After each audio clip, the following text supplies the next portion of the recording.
이번 코너는 예리한 시선을 통해 MBC 프로그램을 낱낱이 파헤쳐보는 도마 위의 TV 시간입니다. 오늘 함께 만나볼 프로그램, 지난 9월 첫 방송을 시작한 수요 예능이죠.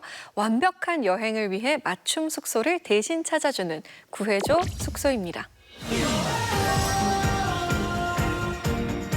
당신의 인생 여행을 위한 체크인 배틀쇼 구해줘 숙소. 구해줘 엄주가 또 한 번 세계관을 확장했습니다. 자, 이번에는 집이 아니에요. 여행 숙소를 저희가 대신 구해드립니다.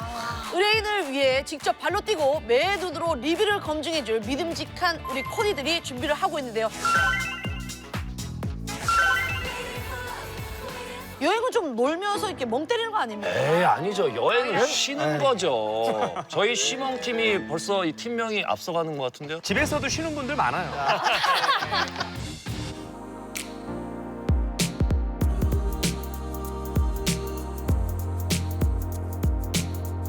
처음으로 둘이서 오붓한 여행을 떠나고 싶은 엄마와 딸이 신청을 해주셨습니다. 이번에 딸을 위해서 좀 특별한 여행을 가려고 합니다. 30만 원 이내입니다. 양양 농장 펜션. 숙소는 딱 3개뿐입니다. 앞마당이 이렇게 펼쳐져 있고요. 한동식. 단독체는 네, 누구랑 마주칠 수가 없죠. 놀방팀 체크인 하겠습니다. 들어가시죠.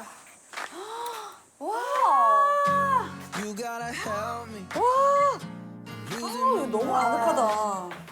우와, 이렇게 통창이 나 있네요. 이게 윈도우 시트라고. 우와, 진짜 그림 같아요. 요 앞에 정원이 있어요. 그렇죠. 아하.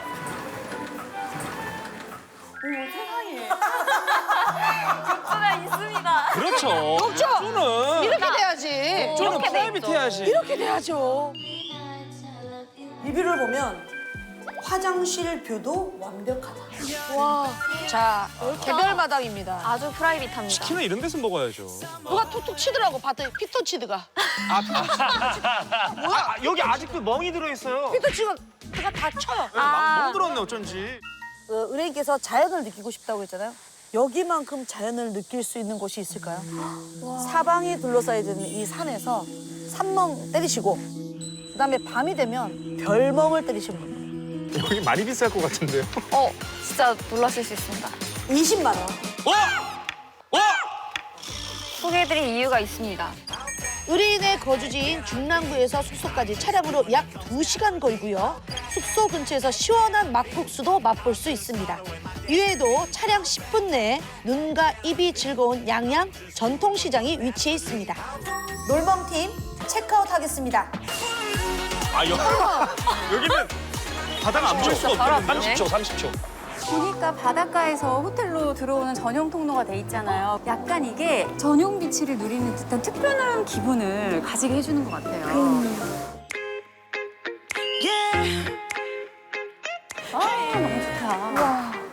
이야, 예쁘다. 사진 진짜 잘 나온다.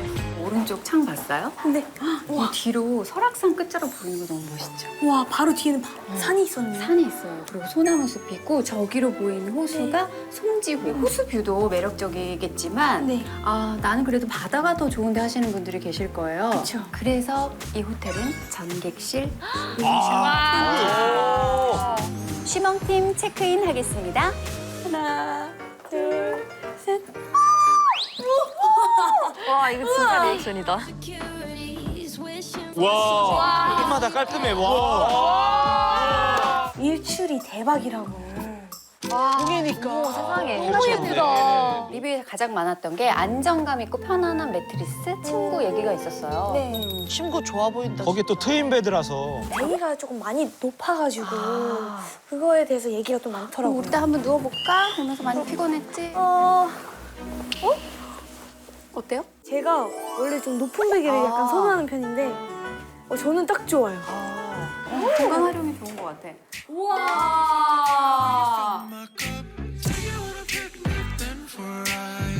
여기도 오픈되어 있네요. 왜 보여요? 저 반대편 섬에서 욕실이 보이겠네. 네? 무슨 말씀을 하시는 거예요? 약간 민망할 때는 내려놓고 야, 완벽하게 차단. 조식 레스토랑으로 굉장히 유명해요. 우와. 호텔 여행 스타일. 리뷰를 보니까 조식 레스토랑의 햇살 맛집이다. 9월에 평일 기준 30만 원. 알맞아. 좋아. 부가세 별도면 33만 원이지. 주식 포함해서. 의뢰인의 거주지인 중랑구에서 숙소까지 차량으로 약 2시간 20분 거리고요. 숙소 근처에서 매콤새콤한 문어물회도 맛볼 수 있습니다.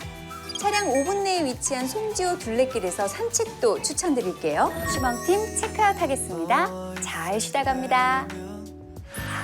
이 다 보였고. 잔디를 밟아보셔야 되는데. 인정합니다. 가성비로는 끝판왕 아니었나요? 가성비 끝판왕이죠. 가성비 좋았죠. 조식 포함됩니다, 여기.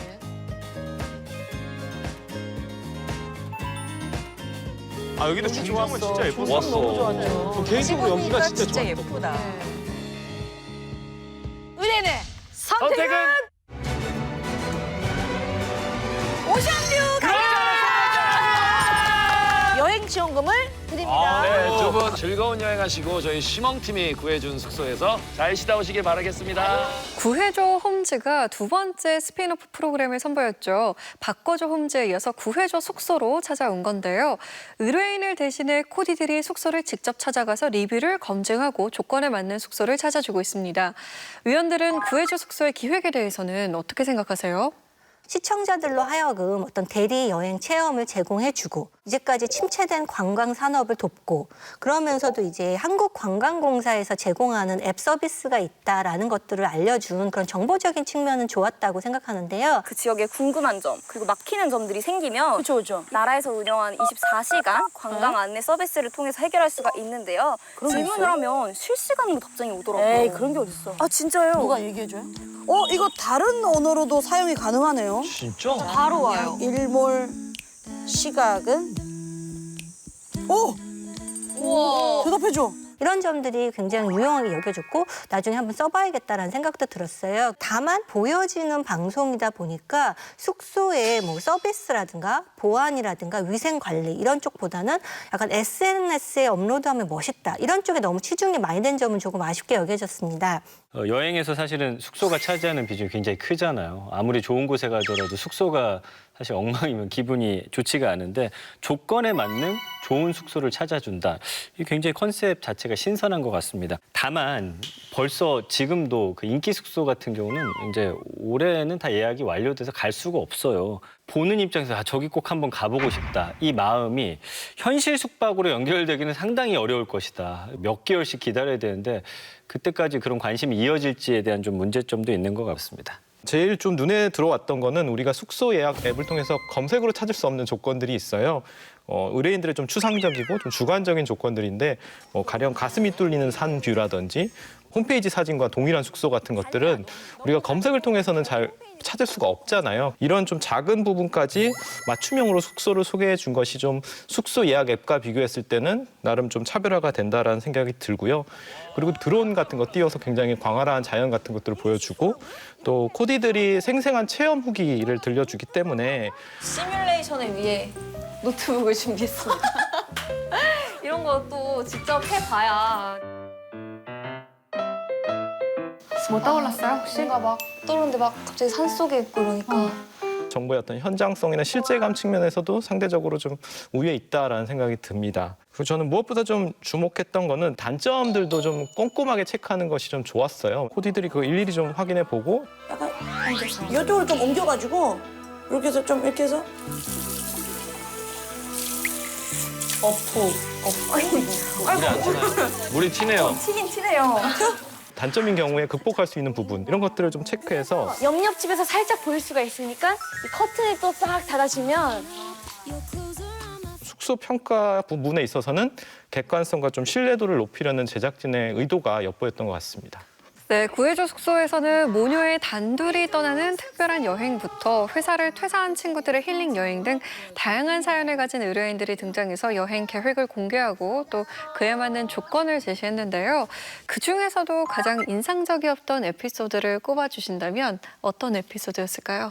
아이와 함께 떠나는 태안 히키캉스 숙소 찾기 편이 인상적이었는데요. 이날 인턴 코디로 참여했던 정시아 씨, 또 황충원 씨의 배치도 좋았다라는 생각이 듭니다. 예컨대 이 동남아 스타일 풀빌라의 경우에 황충원 씨가 이 대리석 바닥인데 아이들에게 미끄러져서 다칠 위험이 있다라고 짚어주는 부분이라든가 또 이유식을 보관하기 위한 냉장고 사이즈를 체크하는 부분. 아직 2살이면은 그래도 좀 젖병에다가 뭘 타서 먹을 수도 있을 나이라서. 모서리 방지가 화장대까지 있어. 우리 애들 어릴 때 생각나죠? 여기에 맨날 그렇게 붙여져. 나 이거 들고 다녔잖아. 아, 이거는 젖병 소독기예요. 아니 젖병 소독이 있어? 젖병 소독기 싸가지고 다닌 적 있죠? 그쵸. 아무래도 아이를 데리고 여행한다라고 하는 것이 어떻게 다른가를 확실하게 보여준 그런 장면이었다라고 생각합니다. 저도 약간 비슷한 느낌을 받았는데요. 노랑버스 캠핑장 같은 경우에는 사실 아이에게는 굉장히 좋지만 어른에게는 약간 불편할 수 있었거든요. 황충원 씨가 이상한 거죠, 여기. 아우. 운동하는 생각도 이 자세로 씻으면 되죠. 아, 예, 맞아요.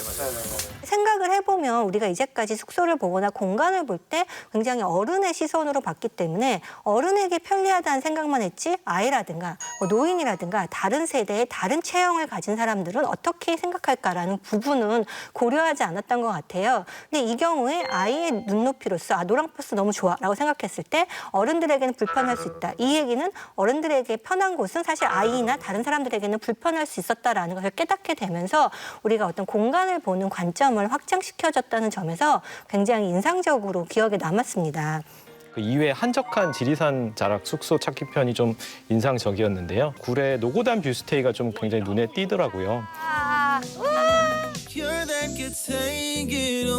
아, 근데 이게 소나무를 여기 위에서 볼 수 있으니까 좋구나. 웬일이야? 우와! 이게 웬일이야? 반칙이잖아.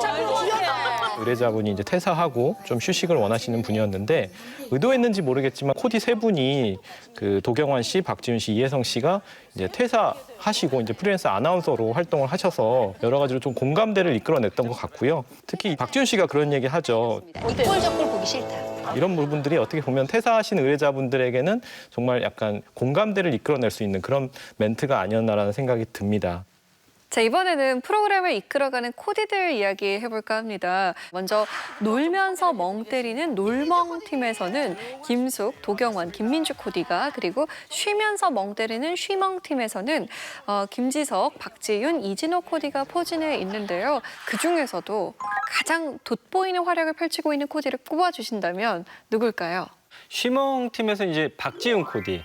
아무래도 예전에 아나운서 시절에 이제 교양 프로 같은 거 많이 해서 그런지 설명이 정말 차분하고 귀에 쏙쏙 박힌다라는 느낌이 많이 들었고요. 특히나 이제 섬에서 아이 동반 여행객들이 무엇을 필요로 하는지 의뢰인 아이들의 나이가 5살, 2살이잖아요. 여기 깊이가 발목 정도밖에 오지 않아요. 그래서 미끄럼틀도 타고 막 뛰어다니면서도 전혀 위험하지 않아요. 우리가 보통 체크인이 3시란 말이에요. 여기서 2시간. 여기서 1시간? 저녁 먹으면 돼, 좀 이따가. 그러네. 근데 약간 저녁 먹기 전에 아이들의 체력을 좀 더 소진하고 싶다. 이쪽으로 오세요. 저녁 먹고 바로 재워야 엄마 아빠도 꿀잠 자니까. 그럼요. 비, 밴 다 준비해봤어요. 어머, 웬일이야. 네. 진짜 많다. 아, 이 자동차 탐난다. 본인의 경험과 공감을 바탕으로 해서 하나하나씩 짚어주는 게 상당히 좋았습니다. 저도 약간 비슷한 느낌을 받았는데요. 이 슈멍팀의 박지훈 코디가 확실히 활약을 하고 있다라는 생각입니다. 특히 이제 본인의 입장이 아이가 있는 기혼 여성인데 이 포인트를 살려서 자신의 장점으로 승화했다라는 생각이 들었어요. 그리고 또 달리 꼽아볼 코디로는 이제 차분한 진행이 눈길이 가는 슈멍팀의 김지석 팀장을 꼽을 수가 있겠는데요. 사실 김지석 씨는 이 예능인들 사이에서 약간 고군분투하고 있는 느낌인데 걱정되는 게 이제 팀장님이신데. 네. 김수석 코디님은 뭐 숙소나 이런 거 좀 잘 아세요? 아우, 저도 숙소 완전 잘 알죠. 저도 지방 촬영하고 다니면서 동공이 많이 흔들리는데 괜찮으세요? 제가 아니, 울렁증이 있으셔가지고.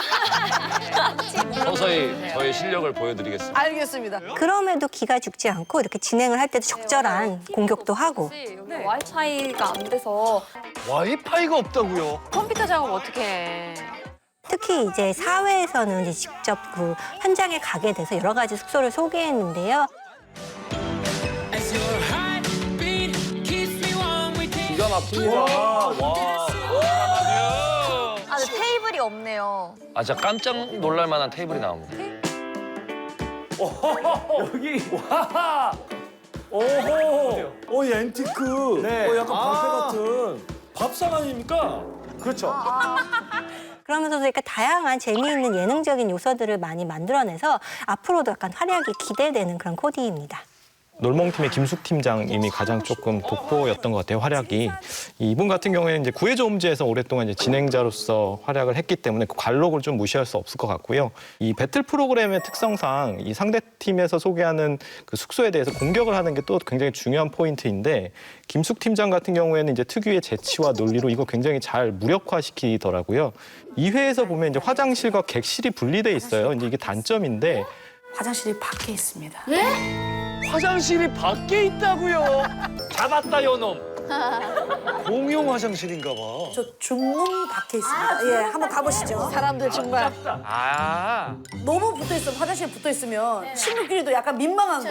요란할 때가 있는데. 그럼 왜냐면 이런 데 밖에 나오면 또 안 먹어본 음식을 먹어본다고. 그래서 항상 배탈 나는 경우가 많아요. 중문 열고 나가서 바로 있습니다. 처음에 듣다 보면 이게 어떤 논리인가라는 생각이 들기도 하지만 점점 은근히 좀 설득이 되는 그런 좀 매력을 가지고 있고요. 또 김숙 씨 같은 경우에 워낙 좀 여행도 많이 다니고 여행 프로그램도 많이 좀 진행을 했기 때문에 중간중간에 그런 관련된 꿀팁 같은 거 있어요. 뭐 예를 들어 해먹에 눕는 방법에 대해서 아주 잘 설명을 해주시거든요. 아, 해먹은 눕는 방법이 있어요. 누울 때 그냥 이렇게 일자로 누우면은 그냥 이렇게 허리가 이렇게 굽어져서 아픕니다. 그래서 사선으로 약간 틀면 일자로 누워져요. 여행 마니아로서의 어떤 그런 꿀팁도 중간중간에 잘 녹여서 활약이 좀 돋보였던 것 같습니다. 구해줘 숙소는 숙소에서 콕 박혀서 힐링한다라는 뜻의 숙콕이라는 새로운 여행 트렌드를 제시하면서 부동산 예능의 영역을 확장해 나가고 있습니다. 이러한 기획 의도를 잘 살려서 탄탄한 예능으로 입지를 다지기 위해서는 어떤 노력들을 기울여야 한다고 보시나요? 내가 여행을 갈 때 어떤 숙소를 고르나라고 이제 여러 가지 점들을 고려해 보면 많은 사람들이 적정한 가격에 교통이 편리하고 깨끗하고 안전한 곳 이런 것들을 그냥 평준화된 어떤 형태의 숙소를 원하기 마련인데 그렇기 때문에 어느 시점 지나면 나오는 숙소가 다 비슷비슷해져요. 뭐 사진 찍기 좋다, 뭐 조식이 좋다, 뭐 이런 식으로 약간 비슷비슷한 면이 있기 때문에 의뢰인의 상황을 조금 더 이제 극적이거나 구체적으로 제시하는 스토리텔링이 조금 들어간다면 예능적인 재미가 살지 않을까라는 생각은 해봤습니다. 가령 이제 사회에서 보면은 혼자서 글을 쓰고 싶어하는 어떤 시나리오 작가의 그런 지필 여행 이런 것들이라는 어떤 약간 조금 더 구체적인 스토리텔링 상황이 있었거든요. 거기서 올 수 있는 숙소를 볼 때 이러이러한 점들을 고려할 수 있겠구나. 약간 특별한 점들을 살펴볼 수가 있어서 그 점이 좀 좋았거든요. 그래서 어떤 예능에서도 다양한 상황을 가정해서 이야기를 만들면 어떨까라는 생각해봤습니다. 몇몇 숙소는 관심이 생겨서 한번 가봐야겠다라고 해서 예약을 해봤더니 진짜 주말 예약은 정말 어렵고 11월까지 마감된 곳도 굉장히 많았어요. 그래서 이런 거 보면 사실 이제 의뢰인 입장에서는 굉장히 만족스러운 방송일 수 있지만 일반 시청자 입장에서는 좀 실망스러운 부분이 좀 많을 것 같아요. 이 프로그램 본 후에 많은 분들이 그런 숙소에 관심을 가지고 또 잠시나마 여행을 계획하고 이제 들어가는데 예약을 할 수 없다. 그러면 시청자 입장에서는 이제 실망감을 넘어서 약간 화가 나는 부분도 있을 수 있어요. 그래서 그것이 이제 한 번에 그치지 않고 계속 이어지다 보면 부정적 평가로 이어질 수밖에 없다라는 생각이 들어서 이런 부분 어떻게 해결할 것인지 고민도 반드시 좀 필요해 보입니다. 저는 이 놀멍팀과 쉬멍팀의 컨셉을 좀 차별화시킬 필요가 있다는 생각이 듭니다. 왜 그런가 하면 이 구해줘 숙소 같은 경우는 놀면서 멍 때린다, 또 쉬면서 멍 때린다라는 뚜렷한 지금 입지점을 내세우고 있거든요. 근데 실제 방송을 보면 숙소도 겹치고 대결의 의미도 좀 상쇄되어 버리니까 굳이 이 팀을 왜 나눴지라는 생각이 시청자 입장에서 들 수밖에 없어요. 차라리 한쪽 팀은 그 즐길 거리가 많은 숙소를 소개한다든가 또 한쪽에서는 정말 완벽한 휴식에 좀 집중을 해서 거기에 맞는 숙소를 소개해 준다면 차라리 그 차별화가 좀 분명하게 이루어질 것 같다라고 생각합니다. 구해줘 숙소에서만 볼 수 있는 차별화된 콘텐츠가 필요하다는 의견들 나눠주셨는데요. 마지막으로 구해줘 숙소 제작진에게 전하고 싶은 한마디가 있다면요? 저는 이제 구해줘 숙소만의 어떤 경쟁력을 찾아야 된다고 생각을 하는데 이왕이면 코디들이 그 1회를 받고 직접 한번 찾아보는 그 과정을 담아보면 어떨까라는 생각도 들었어요. 왜냐면 우리가 숙소를 구하는 입장에서는 그 처음 시작이 이제 서칭부터거든요. 거기서 이제 어떤 팁들을 좀 얻을 수 있고 거기서 탈락한 집들도 또 제 2안 3안이 될 수 있기 때문에 그 안에 좀 다양한 어떤 시도들을 해보면 어떨까 싶습니다. 이 스피노프 프로그램이 어떻게 보면은 안정적으로 변화를 가져갈 수 있다는 게 큰 장점인데 또 그게 역으로 좀 변화를 제대로 못 가져가는 그냥 기존에 있던 프로그램에서 아류에 멈추는 그런 좀 부작용도 있을 수 있을 것 같아요. 그런 좀 부작용에서 벗어나려면 좀 더 도전적이고 실험적인 정신을 좀 발휘할 필요가 있고 그래서 프로그램만의 저는 정체성을 좀 구축해 주시길 바랍니다. 그 구해줘 숙소 제작진이 지금까지 다양한 시도를 하고 있다고 생각합니다. 2인 숙소 찾기부터 시작해서 4인 가족 또 1인 숙소 찾기까지 또 패널들도 다양하게 구성하면서 이러저러한 실험들을 하고 있는데 물론 시행착오가 있지만 그것이 긍정적인 피드백을 가져올 거라고 생각이 들고요. 예쁘고 감성적인 숙소라기보다는 정말 그 특정한 컨셉에 맞는 다양한 숙소를 발굴하는데 제작진이 앞으로 좀 더 많은 영향을 기울여야 한다고 말씀을 드리고 싶습니다. 여행은 일종의 로망인 것 같아요. 실제로 가든 가지 않든 간에 갈 수 있다라는 희망을 주는 게 여행이고 그것에서 가장 중요한 요소가 숙소인데요. 사람들이 지금은 마음껏 여행 가지 못하지만 미래의 어느 날에는 우리 모두가 가고 싶은 만큼 여행 갈 수가 있게 될 텐데 그날을 위해서 다양한 세대의 사람들이 쉽게 접근할 수 있는 여행 정보를 담아주었으면 좋겠습니다. 의뢰인들을 위한 맞춤형 숙소를 찾아주며 팬데믹 시대의 새로운 여행 방법을 제안하고 있는 구해줘 숙소. 스피노프 프로그램에서 한 발짝 나아가서 구해줘 숙소만의 다채로운 매력 보여주기를 기대합니다.